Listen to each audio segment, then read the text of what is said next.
Hello students, हम लोग why do we fall ill chapter पढ़ रहे हैं और इसमें जो टॉपिक हमारा चल रहा था वो था फैक्टर्स कि आखिर आपके बीमार होने के पीछे कौन कौन से रीजंस हैं। Is it okay?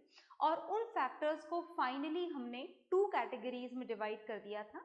One of them is intrinsic factors which are also known as internal factor, जिसमें बाहर के एनवायरमेंट का, बाहर के ऑर्गेनिजम्स का, बाहर की डाइट का हमारी बॉडी पर बीमार होने का कोई रोल नहीं होता है। Is it okay? और सेकंड जो हम कंटिन्यू कर रहे हैं जिस टॉपिक को, वो हैं एक्सट्रिंसिक फैक्टर्स। और ये जो एक्सट्रिंसिक फैक्टर्स हैं, इन एक्सट्रिंसिक फैक्टर्स को हम एक्सटर्नल फैक्टर्स भी बोलते हैं। Is it okay? External factor का मतलब आपका एनवायरमेंट इसमें रोल प्ले कर सकता है, बाहर जितने भी केमिकल्स हैं वो इसमें रोल प्ले कर सकते हैं आपके बीमार होने में। Is it okay? जितनी भी डाइट डेफिशिएंसीज हैं या फिर उन डाइट की ओवर एक्सेस अमाउंट में गेन करना, that is also a particular type of reason of your diseases. Is it okay?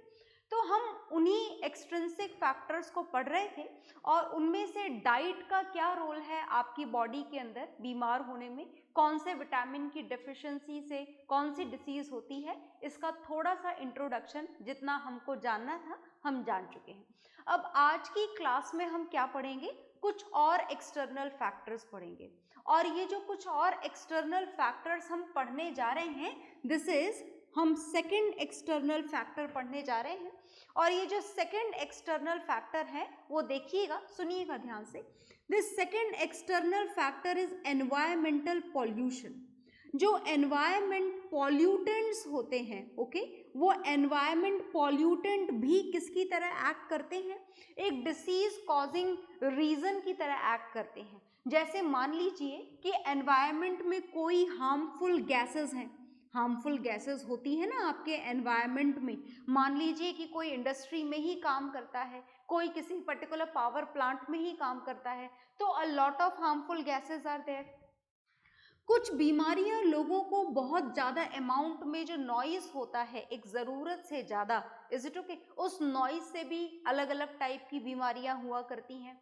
कुछ जितने भी पॉल्यूटेंट पार्टिकल हैं, कुछ और pollutant particle, they are also responsible for the diseases. So the second external factor involve all these environment pollutant. It may be air pollutant, it may be water pollutant, it may be soil pollutant. If any type of pollutant is responsible for a particular disease, then it may be involved in the category of extrinsic factors, which is also known as external factors. Okay?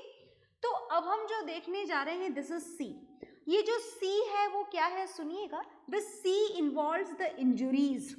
Injuries का मतलब आप accidents भी बोल सकते हैं। Whatever the type of accident, accident किसी भी type का हो सकता है कि कोई साइकिल चला रहा हो और साइकिल से ही चोट लग जाए, गिर जाए, बॉडी में डिस्कम्फर्ट को ही हम क्या बोलते हैं? डिसीज बोलते हैं। So any type of discomfort involves in the category of diseases. तो किसी का एक्सीडेंट कैसे हुआ ये यहाँ पर मैटर नहीं है, बस ये यहाँ पर मैटर है कि अगर कोई सी भी इंजरी आपको हुई, चाहे वो एक्सीडेंट हो, चाहे फिर वो केमिकल इंजरी हो, आप केमिकल लेबोरेटरी के अंदर जाते हैं, केमिस्ट्री लेबोरेटरी में, वहाँ पर इस केमिकल इंजरी होने के चांसेस बहुत ज़्यादा बढ़ जाते हैं। So whatever the type of injury is there, either it is chemical injury और it is a type of road accident, train accident, whatever the type of accident is there, they all are involved in the category of extrinsic factors. जो next extrinsic factor हम लोग पढ़ने जा रहे हैं, this next extrinsic factor is involve in the category of, जैसे कि जो अल्कोहल जो लोग पीते हैं, इज इट ओके, या अलग अलग टाइप के जो ड्रग्स लेते हैं, जो अलग अलग टाइप का टोबैको खाते हैं, आपने देखा होगा बहुत सारे लोग मुंह में चबाते रहते हैं, तो these are also responsible for the particular diseases, ये भी डिसीजेस के लिए रिस्पॉन्सिबल है। तो they all are involve in the category of extrinsic factors. तो आप इसको नोट डाउन कर लीजिए। फिर एक इंपॉर्टेंट एक्सट्रिंसिक फैक्टर है जो मुझे आपको पढ़ाना है, पर उससे पहले आप इसको नोट डाउन कर लीजिए। ओके?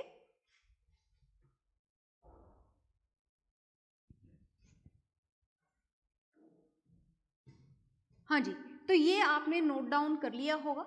ये जो आपने पढ़ा ये आप एक्सट्रिंसिक फैक्टर्स पढ़ रहे हैं which are also known as external factors, इनको हम एक्सटर्नल फैक्टर्स भी बोलते हैं। तो अब इन एक्सटर्नल फैक्टर में जो हम सबसे इम्पॉर्टेंट, जो सबसे ज़्यादा ये आप बोले कि डिसीजेस के लिए रिस्पॉन्सिबल है फिलहाल, सिर्फ फिलहाल ही नहीं हमेशा से ही, हम उस लास्ट एक्सटर्नल फैक्टर को यहाँ पर पढ़ने जा रहे हैं। तो सुनिएगा ध्यान से, ये जो लास्ट एक्सट्रिंसिक फैक्टर आप यहाँ पर पढ़ने जा रहे हैं, ये लास्ट एक्सटर्नल फैक्टर है पैथोजेंस। लास्ट एक्सटर्नल फैक्टर हम पढ़ने जा रहे हैं पैथोजेंस। बहुत ध्यान से सुनिएगा, ये बहुत इंपॉर्टेंट है। तो हम पैथोजेंस के बारे में जानने जा रहे हैं। पैथोजेंस का मतलब क्या होता है? पैथोजेंस का मतलब होता है डिसीज कॉजिंग ऑर्गेनिजम्स। कौन से organisms? Disease causing organism. Is it okay? ऐसे ऑर्गेनिज्म जिससे आपको किसी भी तरीके की बीमारी हो या हो सके, उन ऑर्गेनिजम्स को हम क्या बोला करते हैं? उन ऑर्गेनिजम्स को हम बोला करते हैं पैथोजेंस। Is it okay? अब बात जब डिसीज कॉजिंग ऑर्गेनिजम्स की जाए तो चलिए हम कुछ एग्जाम्पल्स यहाँ पर लिख लेते हैं। जैसे अगर डिसीज कॉजिंग ऑर्गेनिजम्स की बात की जाए तो सबसे ज्यादा जो नुकसान आपकी बॉडी को पहुंचा सकते हैं, दे आर द वायरस। ये कौन होते हैं? ये वायरस होते हैं जो हमारी बॉडी को बहुत नुकसान पहुंचा सकते हैं। और सबसे बड़ी बात यह है कि ये वायरस हमारी बॉडी को नुकसान इसलिए पहुंचाते हैं क्योंकि इन वायरस को रिमूव करने के लिए आपकी बॉडी से जो मेडिसिन्स होती हैं उनको बनाना हमारी केमिकल लेबोरेटरी के लिए, मेडिसिन्स इंडस्ट्री के लिए बहुत ही मुश्किल काम है। तो इन दोनों ही बातों का कारण हम जानेंगे कुछ देर बाद कि आखिर ऐसा क्यों। Is it okay? और वायरस के अलावा कौन कौन से डिसीज कॉजिंग ऑर्गेनिजम्स हैं जो आपकी बॉडी में किसी भी तरीके की बीमारी प्रोड्यूस कर सकते हैं? Next is bacteria. Bacterias are also responsible for the diseases. अलग अलग बैक्टीरिया होते हैं, अलग अलग डिसीजेस के लिए रिस्पॉन्सिबल होते हैं। We will write down some of their names, लिखेंगे हम उनके नाम। पहले आगे चलिए, बैक्टीरिया के बाद में हमको जानना है और ऐसे ऑर्गेनिज्म जो आपकी बॉडी में किसी भी तरीके की बीमारी करे। This is fungi. Is it okay? Next organism which is also responsible for the type of diseases in your body, that is protozoan. Protozoan के साथ साथ आपकी बॉडी में जो नेक्स्ट डिसीजेस प्रोड्यूस कर सकते हैं, they are the helminth. Is it okay? And some all parasitic worms, even the helminth is also known as parasitic worms only. Is it okay? तो ये कुछ नाम हमने लिखे हैं। चलिए अब इन नामों से होने वाली कुछ बीमारियों के नाम भी हम लिख लेते हैं।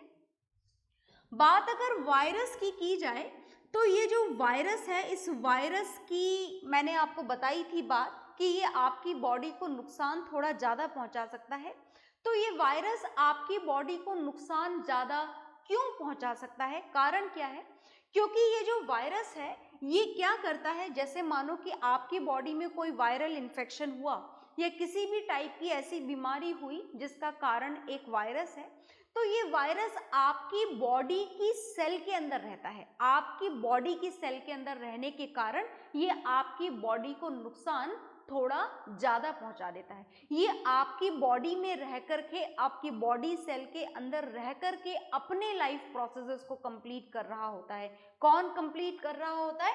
वायरस कंप्लीट कर रहा होता है। तो चलिए देखिएगा ध्यान से, कुछ नाम मैं यहाँ पर लिखने जा रही हूँ। जैसे common cold is one of them, common cold and cough. Is it okay? Common cold के साथ में आप कॉमन कोल्ड एंड कफ भी लिख दें। तो this is the type of viral infection. ये एक वायरल इन्फेक्शन है, वो वायरस की वजह से आपको होता है कॉमन कोल्ड एंड कफ। और कुछ नाम हम लिखने जा रहे हैं। Next, this is very common, I hope you all have seen this, chicken pox. This chicken pox is also is there in the human body due to a virus. Chicken pox से भी ज़्यादा खतरनाक, हालांकि फिलहाल ये small pox नाम की disease नहीं दिखती है, हम ऐसा मान सकते हैं कि ये रिमूवल स्मॉल पॉक्स का हमारे यहाँ से हो चुका है, पर small pox is a deadly disease. मतलब ऐसा माना जाता था, माना जाता नहीं था, इट वॉज अ फैक्ट ये बिल्कुल फैक्ट था कि अगर ह्यूमन बींग्स को ये स्मॉल पॉक्स नाम की बीमारी हो जाए तो फिर स्मॉल पॉक्स होने के बाद में वापस जिंदा बचने के चांसेस बहुत ही रेयर कंडीशन में हुआ करते थे। इतनी खतरनाक ये बीमारी थी। That is also due to the virus. इसके साथ में कुछ बहुत ही छोटी सी बीमारी मीजल्स आपने नाम सुना होगा। मीजल्स के साथ में मम्स आपने नाम सुना होगा। This is a viral infection. एक बहुत ही common name, this is swine flu, that is also a viral infection. ये भी वायरस की वजह से ही होता है। और ये डिसीज जो फिलहाल हमारे देश में, हमारे पूरे वर्ल्ड में पूरे जोरों शोरों से फैल रही है, दिस इज कोरोना। आपने नाम ही सुना है, corona virus, is it okay? मुझे लगता है ये तो आप कभी नहीं भूलेंगे। So this is also due to a virus. तो दीज आर द डिसीजेस। और भी ऐसे बहुत सारे नाम हैं जिनके पीछे कारण ये वायरस होता है। हमने कुछ नाम यहाँ पर लिख दिए हैं, इज इट ओके? फिर अब हम जानने जा रहे हैं कुछ ऐसी डिसीजेस के नाम जो बैक्टीरिया से होती हैं। अब बैक्टीरिया से कौन सी डिसीजेस होती हैं, देखिएगा ध्यान से। ऐसे तो बहुत सारे नाम हैं, पर हम इनमें से कुछ ही नाम लिखने जा रहे हैं। जैसे इसमें आप नाम लिख सकते हैं tuberculosis, this is a bacterial infection. ये एक बैक्टीरियल इन्फेक्शन है, ट्यूबरक्यूलोसिस। इसके साथ में cholera, that is also a bacterial infection. इसके साथ में anthrax, that is also a bacterial infection. So many more examples are there of the bacterial infection. ये जो वायरस है, जैसा कि मैंने बताया था कि वायरस कहाँ पर रहता है, virus lives in the host cell. Host cell के अंदर रहता है, मतलब जिस बॉडी के अंदर घुसा है ये वायरस, उस बॉडी की सेल के अंदर रहता है और अपनी बॉडी की अपनी सेल में रह करके वायरस ये हमारे बॉडी की सेल के अंदर रहकर अपने लाइफ प्रोसेसेस को कंप्लीट कर रहा होता है। But bacteria does not do anything like this. ऐसा कुछ नहीं करता बैक्टीरिया। बैक्टीरिया हमारी बॉडी में मल्टीप्लाई तो होता है, पर ये काम वो होस्ट सेल के अंदर रहकर नहीं करता। आ गई बात समझ में? तो बैक्टीरिया की जो मेडिसिन्स होती हैं, बैक्टीरिया की जो भी मेडिसिन्स होती हैं, उनको कॉमनली हम क्या बोला करते हैं, जो मेडिसिन्स बैक्टीरियाज को किल करने के लिए खाई जाती हैं, उन मेडिसिन्स को हम बहुत ही कॉमनली एंटीबायोटिक्स बोला करते हैं। तो याद रखिएगा, antibiotics blocks the pathways of bacteria. तो एंटीबायोटिक किसके लिए बनाई जाती है? एंटीबायोटिक्स बैक्टीरियाज के लिए बनाई जाती हैं। ये बैक्टीरिया हो गए, ये वायरस हो गए, इज इट ओके, ये फंगी हो गई, ये क्या करती है कि हमारी बॉडी में जाकर के ना बड़ा फटाफट मल्टीप्लाई होती है। मल्टीप्लाई होने का मतलब समझे, 1 से 50, 50 से 100 बैक्टीरिया कब हमारी बॉडी में खटाखट से बन जाते हैं, बहुत जल्दी मल्टीप्लाई होकर के बन जाते हैं। तो इनका मल्टीप्लिकेशन का ये जो प्रोसेस है, रिप्रोड्यूस करके 1 से 50, 50 से 100, 100 से 1000 फटाफट से बैक्टीरिया बनाने के बायोकेमिकल पाथवे को ब्लॉक करने का काम कौन करती है? बायोकेमिकल पाथवे को ब्लॉक करने का काम करती हैं ये एंटीबायोटिक्स। याद रहेगा ना? तो एंटीबायोटिक्स का क्या काम होता है? Antibiotics blocks the pathways by which the bacteria multiply in our body. समझ में आ गया ना आपको? अच्छी तरीके से याद रखना है बात आपको। अब बात ऐसी है कि जैसे मानो कि आपको कॉमन कोल्ड एंड कफ हो रहा है ना, बहुत ध्यान से सुनना, ये बहुत काम की बात है कि आपको कॉमन कोल्ड एंड कफ हो रहा है ना, आप जाते हो भाई डॉक्टर के पास में, है ना, थोड़े दिन तो 1-2 दिन आप वेट करते हो और आपको लगता है नहीं इट इज वेरी सीवियर, तो you usually go to the doctor, आप डॉक्टर के पास में जाते हैं। आपको हो कॉमन कोल्ड एंड कफ रहा है which is due to a virus, is it okay? Doctor आपको कौन सी दवाई लिख कर देता है? डॉक्टर आपको एंटीवायरल मेडिसिन लिख कर देता है? नहीं, antiviral medicine are usually not at all available, होती नहीं available, because it is a very complicated job to prepare these antiviral medicine. तो भाई अब आप मुझे बताइए कि आप कॉमन कोल्ड एंड कफ लेकर डॉक्टर के पास में गए, है ना, आ रही बात समझ में, which is due to a virus, is it okay?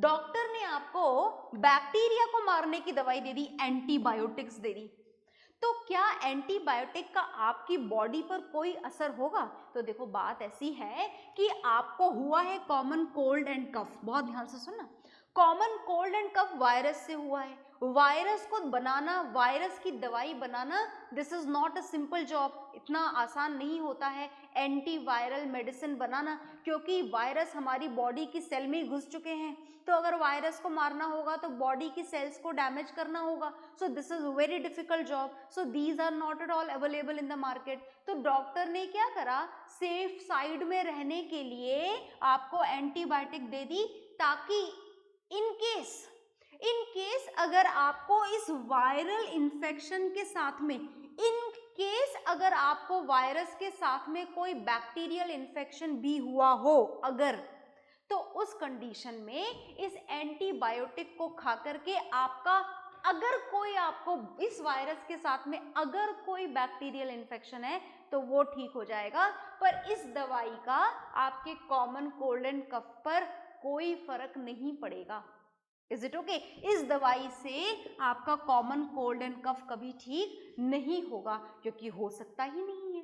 तो एंटीबायोटिक क्यों दी डॉक्टर ने, समझ में आ गया ना आपको? तो डॉक्टर ने एंटीबायोटिक इसलिए दी आपको, ताकि इनकेस इसके साथ में आपको कोई बैक्टीरियल इन्फेक्शन इनकेस हो रहा हो, जो पता ना लग पा रहा हो, टेस्ट में नहीं आ पा रहा हो, तो उस केस में आपका वो बैक्टीरियल का ट्रीटमेंट हो जाएगा। आ गई बात समझ में? क्लियर हुआ अच्छी तरीके से? तो आपने ये वायरस मेडिसिन और बैक्टीरिया की मेडिसिन दोनों के बारे में जानकारी हासिल कर ली है, और आपको कारण पता लग गया है कि वायरस की मेडिसिन बनाना हमारे लिए इतना आसान काम नहीं है, और इसीलिए antiviral medicine usually not at all available in the market. Is it okay? चलिए आगे देखिए। ये तो हो गई भाई बैक्टीरिया की बात। अब हम बात करते हैं फंगी की। तो फंगी से आपको क्या होता है, इन्फेक्शंस होते हैं। कौन से इन्फेक्शंस होते हैं? स्किन इन्फेक्शंस होते हैं, जो स्किन एलर्जीज होती हैं, स्किन इन्फेक्शंस होते हैं, they are usually due to a fungi. ये किसके वजह से होते हैं? फंगी की वजह से होते हैं। स्किन इन्फेक्शन हो गया, जैसे कि एथलीट फुट हो गया, ऐसी ऐसी जो बीमारियां होती हैं, these are due to the fungal infections. ये किसकी वजह से होती है? फंगल इन्फेक्शंस की वजह से होती है। Now if you want to talk about the protozoan, तो बहुत ध्यान से देखना, प्रोटोजोन से आपको होता है मलेरिया। मलेरिया याद है ना, कौन से प्रोटोजोन से होता है? This is due to the plasmodium. किसकी वजह से होता है? प्लाज्मोडियम की वजह से होता है। Is it okay? मलेरिया के साथ साथ एक और होता है, this is kala azar. This is also known as, this is a common Hindi name kala azar, and in English it is also known as black fever. Is it okay? इसको क्या बोला जाता है? ब्लैक फीवर बोला जाता है। So this is a protozoan disease which is caused due to a protozoan. Now when we talk about the worms, which are also known as parasitic worm, also known as helminth, so when we are going to write down the diseases of worms, so look here, worms की वजह से होता है elephantiasis and many more, बहुत सारी और भी diseases हैं जो आपको worms की वजह से होती हैं। बस एक बात याद रखिएगा, when we talk about the virus, bacteria, fungi, protozoan, then they multiply in our body in a very fast manner. बहुत जल्दी मल्टीप्लाई हो जाते हैं। ये कौन मल्टीप्लाई हो जाते हैं? All these organisms. But when we talk about the worms, जब बात वर्म्स की जाए तो ये हमारी बॉडी में बहुत जल्दी मल्टीप्लाई नहीं होते हैं। आ गई बात समझ में? So all the pathogens and their diseases are here in front of you. Note down some of the examples and learn it as well. Okay? तो note down कर लें आप इसको।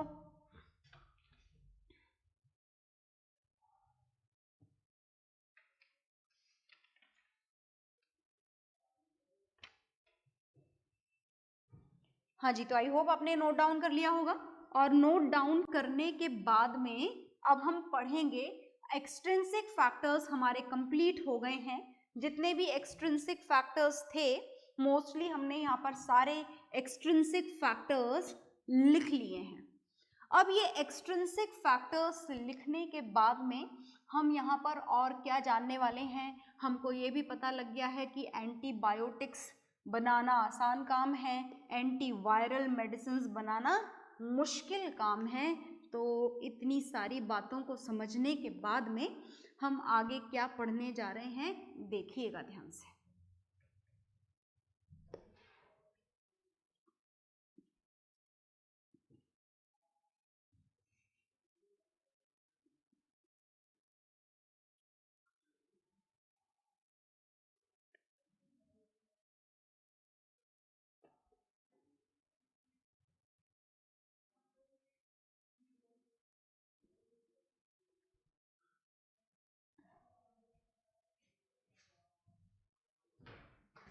हाँ जी, तो listen to me very carefully.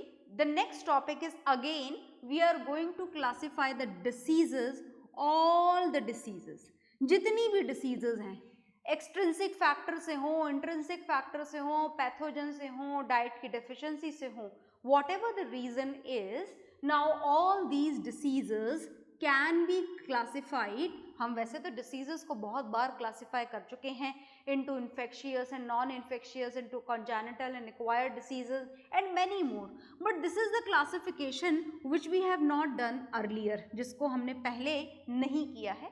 तो हम diseases को classify करने जा रहे हैं, सुनिएगा ध्यान से.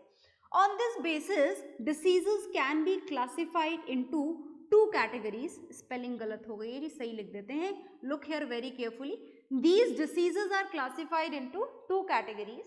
First type of diseases are known as acute diseases and second type of diseases are known as chronic diseases. कौन सी diseases हैं ये? Chronic diseases हैं. तो दो टाइप की diseases हैं. अब ये क्या है? पहले तो हमने बहुत बार क्लासिफिकेशन कर लिया, infectious, non infectious, communicable, non communicable, congenital, acquired and many more. Is it okay? Now on which basis the diseases are classified into these two categories? First is acute diseases and second is chronic diseases. तो बहुत ही ध्यान से सुनिएगा.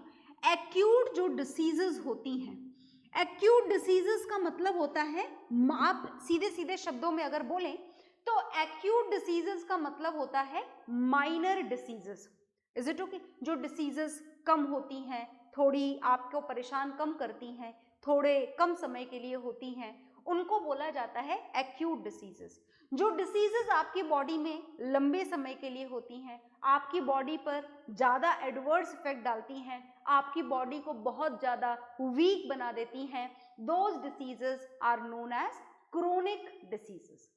तो अगर हम acute diseases और chronic diseases में डिफरेंसेस लिखना चाहें तो क्या होंगे डिफरेंसेस? वही होंगे जो मैंने अभी बोले. क्या होंगे एक्यूट डिसीजेस और क्रोनिक डिसीजेस में डिफरेंस? देखिएगा ध्यान से. जो एक्यूट डिसीजेस होती हैं, इट लास्ट फॉर 1 वीक, जैसे है ना 2 डेज हुआ, 3 डेज हुआ या 4 डेज हुआ, इस तरीके से है ना. 1 वीक हो गया और अ मंथ हो गया. Is it okay? तो इतना ही चलती हैं बस ये acute diseases. Is it okay? जब बात क्रोनिक डिसीजेस की जाए तो क्रोनिक डिसीजेस आपकी बॉडी में बहुत लंबा चलती हैं. It last longer in our body, longer in our body, बहुत लंबा चलती हैं. कई बार तो ऐसा होता है कि लाइफ के एंड तक ये क्रोनिक डिसीजेस चलती ही रहती हैं, है ना. स्टार्ट होती हैं तो फिर खत्म होती ही नहीं है. Is it okay? Now when we talk about the acute diseases, तो एक्यूट डिसीजेस का हमारी बॉडी पर बहुत ज़्यादा एडवर्स इफेक्ट नहीं होता.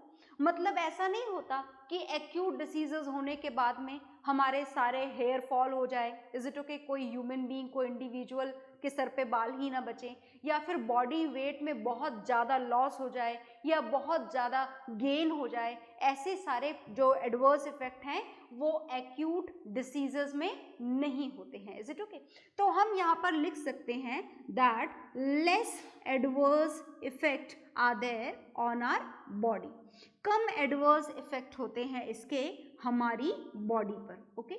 तो एग्जाम्पल इसके क्या हैं देखिएगा. मैं इसके एग्जाम्पल लिखने जा रही हूँ. जैसे कि कॉमन कोल्ड हो गया, कॉमन कोल्ड एंड कफ हो गया. This is a type of acute disease. बहुत ज़्यादा आपकी बॉडी पर इसका बुरा असर नहीं होता है. For example, another example is cholera. This is also a type of disease which does not have any this much adverse effect on our body.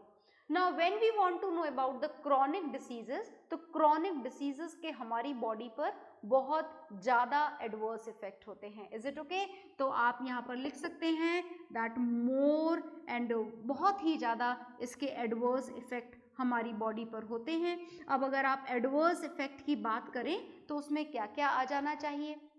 जैसा कि मैंने आपको बताया, that is the drastic loss in the weight. बहुत ज़्यादा weight loss हो जाए, बहुत ज़्यादा हेयर फॉल हो जाए, बहुत ज़्यादा इम्यून सिस्टम वीक हो जाए. फटाफट से बीमार आप पड़ना शुरू हो जाओ बार बार बार बार बार बार. So all these effects can be produced in the chronic diseases. और एग्जाम्पल क्या होते हैं क्रोनिक डिसीजेस के, देखिएगा. Examples of chronic diseases are, जैसे कैंसर हो गया, this is an example of chronic disease. Arthritis हो गया, example of a chronic disease. Diabetes हो गया, again another example of chronic disease.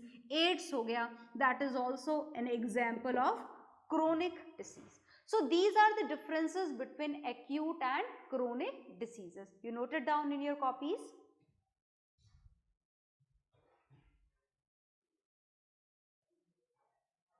हाँ जी, तो आपने ये नोट डाउन कर लिया होगा और इसको नोट डाउन करने के बाद में डिसीज के बारे में हमको और भी बहुत कुछ जानना है, but that will see in the next class. Okay, bye everyone.